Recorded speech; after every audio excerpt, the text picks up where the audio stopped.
Find stories that just leave people thinking about, actually, is that a situation we're in right now? I see myself there. And because they've stepped away from their own situation and are looking at a different story, they're much more likely to engage in that change. Hi, and welcome to Helping You Perform. I'm your host, Paul Teasdale.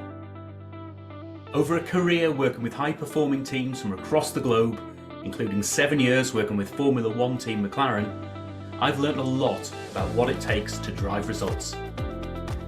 In this weekly podcast series, I'm going to be bringing you tips, tricks, and insights from the world of Formula One that you can apply to your organisation for your high performance. Enjoy. Hi everybody, and welcome to another episode of Helping You Perform, where I bring my tips, tricks, insights and stories from that high performance world of Formula One and beyond to help you accelerate your own performance. I hope you enjoyed last week's episode 62, where I talked about the first of those 3 ingredients to the recipe for high performance. And those 3 ingredients, remember, are the right tools and frameworks, the stories to engage your people, and then the knowledge of how to apply those tools, frameworks, and stories to your specific situation. Now, I hope you enjoyed last week's episode. So I talked about tools and frameworks, and I talked about having the right tools and frameworks, or the knowledge of those right tools and frameworks for the situation you're in. So this week, I want to focus on that second element, which is the stories. So stories play a huge part in engaging people, first of all, in wanting to change, and then in actually going about that change process. So there's a couple of examples I'm going to share with you here. And there's lots of stories that I've shared over the years and over these series here from the world of Formula One that start to engage people with, this is the situation that we're in, this is what it felt like, and this is what was happening. Imagine that in your scenario as well. But I'm going to start off with actually going back to tools and frameworks in some way, because this is a storytelling framework that is great for engaging people in change. This comes from a guy called Nick Petrie. He does some amazing work, and he talks about the polarity model for change and engaging people in change communications. And I'm going to do it some slight justice, but I will put the link to the video that Nick does it the full justice, but I'm going to summarize things here, which are, in order to engage people in wanting to change and being engaged in that change process, you can't just sell the positives of making change. If we do this, the world is going to be such a better place. Because people won't believe you. And even if they do, they'll be scared to go on that journey because they think that you haven't acknowledged the positives and negatives associated with staying the same and doing what you're doing right now, and the negatives of actually changing as well. So there's a 4-step process, as I see it, to going through that communication within the polarity model. First and foremost, it's to acknowledge the positives of staying the same. Then it's the negatives of actually making change. Then it's the negatives of staying the same. And then, and only then, it's those positives of making the change. So if I give you an example, it might be, you going through a change process or wanting to go through a change process to change the way in which you do recruitment and selection. So you might frame that in terms of engaging your people by saying, I want to acknowledge the fact that the way we do recruitment and selection has worked for us up to now. We haven't got to where we are without some processes in play. And look at the people we've got around us. We must be doing at least a decent job because we've got such great people around us.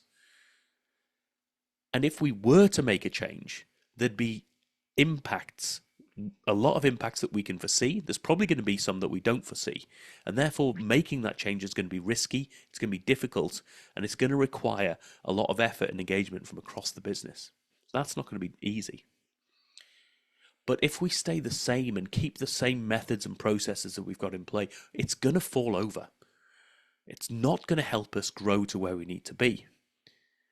So if we are making these changes and going about and engaging in new processes and developing and designing and implementing new processes and procedures, That's going to give us the sustainable approach that's going to get great people in this organization, keep them here, and get them to a situation where we know this business can thrive to where we want it to be. So that is a storytelling technique about engaging people in change, because it helps understand, or lets people know that you understand, that it's not just all roses, and putting this new system or new process, new way of working in place is just going to solve all the problems overnight. Because it's not, and it's going to be difficult. So you acknowledge that, and it makes the whole change engagement process a lot easier. So that is a tool and an approach, but it's actually a way of telling stories and engaging people. That's a great way of getting them on board in the first place. But other ways and other stories that I've told over the years, so I'll take, one that I'll often take and tell from the world of F1 is, the car is waiting on the pit lane. It's not started. We're 2 minutes before the race. We've got engineers underneath the car trying to fix it, and we've got a senior leader standing in the pit lane with a sponsor partner, and that senior leader is calm and collected. The sponsor partner turns around and says, "Why aren't you screaming? You're an engineer. You could go and solve that problem. Go and help them. What are you doing? As a manager, that's what I'd be doing." And that senior leader turns around and says, "That's not my job.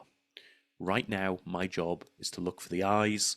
It's to help them, this team, understand they have the responsibility in those moments. They're making decisions at the point of most knowledge. And my job is to watch how they work so that I can make sure the tools and techniques and approaches are built into that business and built into that team so this doesn't happen again." Now, that's a story that engages people in a way that says, wow, actually, I reflect myself in that leader, the one that's panicking, maybe the sponsor partner who's saying, I'd be there getting involved and shouting and screaming and trying to micromanage. And you then get them to think about, actually, is that story something that they could take on board and get benefit from? And it's a great way of helping people with a story to understand the need for change and how they're going to engage in that change. And I tell lots of stories, and I tell stories throughout all of my podcasts and things like that. I talk about how sausages change banking. I talk about ballerinas and pit stops. Any story that can engage people and get them thinking about those metaphors and those different scenarios, that actually that's applicable to us. And don't always connect the dots, all of the dots for everyone. Find stories that just leave people thinking about, actually, is that a situation we're in right now? I see myself there. And because they've stepped away from their own situation and are looking at a different story, they're much more likely to engage in that change. So that's my challenge for you this week. Have you got the stories in your organization? Have you got the storytelling capability that's going to allow you to engage your people? Because going back to those three elements, if you've got the right tools and you know how to apply them, that's great. That's a technical sort of application of those tools. But if you haven't engaged people's hearts and minds through storytelling, you're not going to get the best performance that you possibly could. So storytelling is a critical element in its own right, but combined with those other two is where the recipe for success and high performance really comes in. As always, if you want some support, you want to throw me some of your stories, you want to hear some more of mine, please contact me.